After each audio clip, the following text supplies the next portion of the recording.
नमस्कार मंडळी, श्री स्वामी समर्थ. 2 दिवस झाले मी घरीच आहे, शेतात गेले नाही. शेतात पण कामं आहेत, पण घरचे कामं राहतात आणि ऊन वाढत चाललं. गेल्या वर्षीची डाळ आहे तुरीची, ती वाळू घालायची आहे.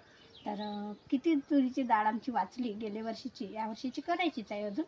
तर तुम्हाला दाखवते. बघा किती सुपर दिसत आहे. जवळ कॅमेरा घे.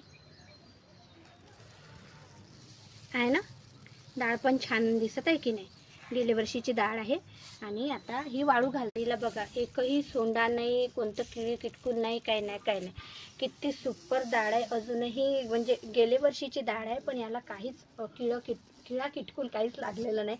म्हणजे जसे की सोंडे होतात, आणखी दुसरं अळ्या पडतात, रुण्या पडतात बारीक बारीक, काहीच नाही. डाळ बघा किती सुपर आहे अजूनही, आहे की नाही. याच्यामध्ये मी ते पावडर ठेवली होती जे तांदूळामध्ये येते ना, तर तांदूळ संपले होते माझ्याकडचे. पावडर राहिली ती पुडीत बांधून होती, मग ते मी डाळीत ठेवून बघितली. तर खरंच आहे, त्यानं बिलकुल याच्या सोंडे नाही झाले, रुण्या नाही पडल्या, काहीच नाही. आणि डाळ एकदम मस्त आहे. बघा एवढी डाळ भाजली.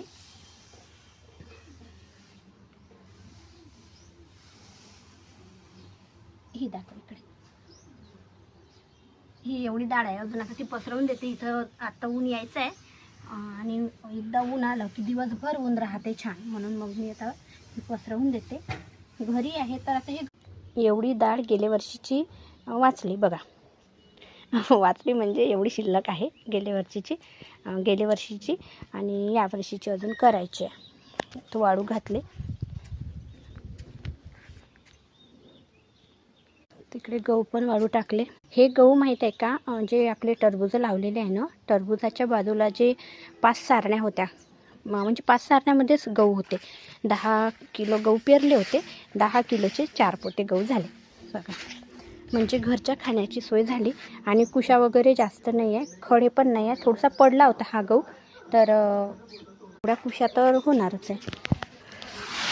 गव्हाची क्वालिटी बघा, चांगली आहे की नाही. याच्यामध्ये मोहरी खूप आहे.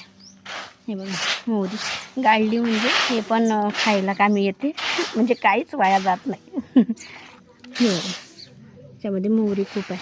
आता हे गहू चांगले वाढवायचे आणि निसपूस करून भरून ठेवायचे, म्हणजे 12 महिने पाहायचं काम नाही.